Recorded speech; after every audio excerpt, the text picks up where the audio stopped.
Hello students, last video में हमने cover किया था कि सीए इंटर ऑडिट के एग्जाम में एसए का नंबर और नाम लिखने से आपके आंसर की क्वालिटी इन्हांस होती है और आपको अच्छे मार्क्स मिलते हैं।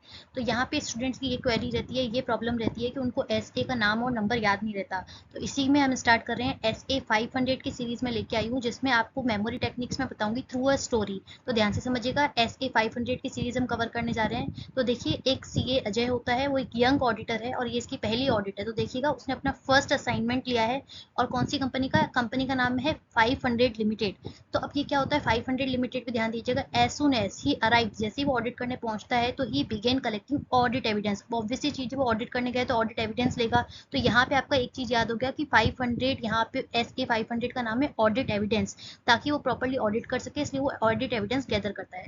फिर नेक्स्ट आपका आता है, लेकिन उसको कुछ स्पेशल आइटम्स पे अपना स्पेशल अटेंशन देना है। तो वो कौन कौन से स्पेशल आइटम्स हो गए? इन्वेंट्री हो गई, लिटिगेशन क्लेम हो गए और सेगमेंट इन्फॉर्मेशन हो गए। तो इन पर्टिकुलर तीन आइटम्स पे उसको स्पेशल अटेंशन देना है, इसके लिए अलग से ऑडिट एविडेंस गैदर करने हैं। तो ये आ गया अपना नेक्स्ट एस ए 501, जो है specific consideration on the above three items.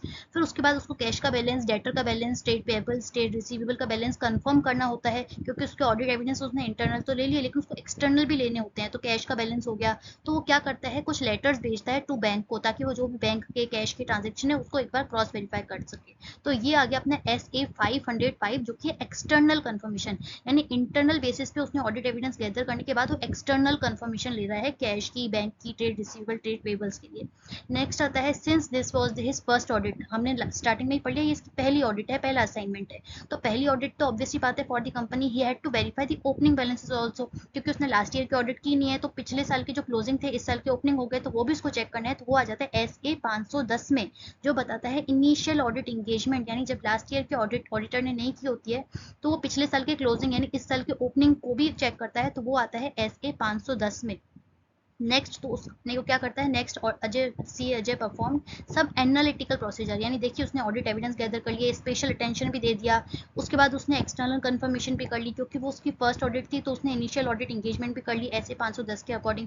अब वो यहाँ पे मेन ऑडिट स्टार्ट कर रहा है, एनालिटिकल प्रोसीजर कर रहा है, यानी कंपेयर कर रहा है रेशियो, उसको ट्रेंड को देख रहा है, वो क्या जीपी रेशियो है, क्या एनपी रेशियो है, सेल्स टर्नओवर रेशियो क्या है। तो ये वो अप्लाई कर रहा है एस ए 520 के हिसाब से, जो कहता है एनालिटिकल प्रोसीजर परफॉर्म करने के लिए।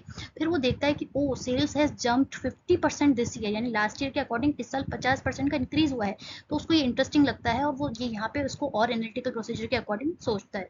अब देखिए, but he couldn't check, obviously बात है, पूरे सेल्स के, परचेज के, पूरे साल के ट्रांजेक्शन चेक करना बहुत लेंदी वर्क होता है। तो वो सोचता है कि पूरे चेक करने से अच्छा वो सैम्पलिंग टेक्निक्स यूज करते हैं, रैंडम सैम्पलिंग, स्ट्रेटिफिकेशन, हेम्पेसार्ट। तो वो कुछ सैम्पलिंग टेक्निक्स यहाँ पे अप्लाई करता है। तो जो सैम्पलिंग टेक्निक्स होती है, वो होती है एस के 530 के हिसाब से, जो कि है ऑडिट सैम्पलिंग।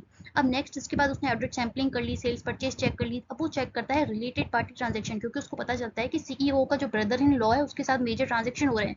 तो वो देखता है ये तो रिलेटेड हो गया कंपनी के लिए, तो वो रिलेटेड पार्टी ट्रांजेक्शन चेक करता है। और ये जो चेक करता है एस ए 550 यानी एस ए 550, जो कि रिलेटेड पार्टी, उसके हिसाब से। फिर वो जैसे चेक करने लगता है, उसको लगता है oh this is there is something fishy, यानी बेटर टू डिस्क्लोज दिस, यानी इसको डिस्क्लोज करना पड़ेगा कि सीईओ के ब्रदर इन लॉ के साथ ये ट्रांजेक्शन हो रहे हैं। तो उसको कुछ फिशी लगता है यहाँ पे, इसलिए वो उसको एस ए 550 के अकॉर्डिंग रिकॉर्ड भी करता है और चेक भी करता है।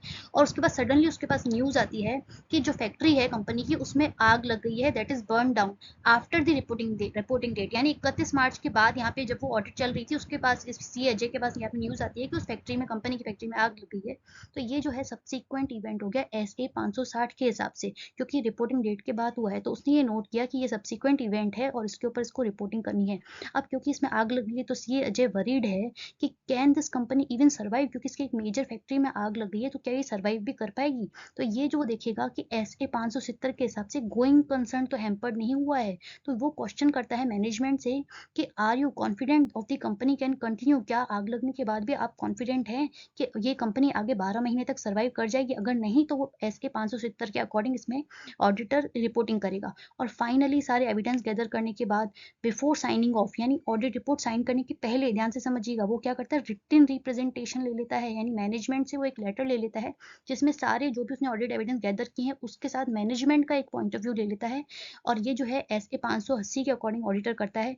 तो और वो लास्ट में स्माइल करता है कि ऑल सेट, यानी let's sign the audit report. उसने सारे ऑडिट एविडेंस गैदर कर लिए हैं, ओपनिंग बैलेंसेस भी चेक कर लिए हैं, गोइंग कंसर्न चेक कर लिया, रिलेटेड पार्टी, सब्सिक्वेंट इवेंट, सारे के सारे उसने SA 500 की सीरीज प्रॉपर्ली यहाँ पे कवर कर लिए, और उसके साथ वो ऑडिट रिपोर्ट साइन कर लेता है। तो स्टूडेंट्स, ये थी हमारी SA 500 की सीरीज। अगर आपको अच्छा लगती है तो please like and subscribe our channel. Thank you so much.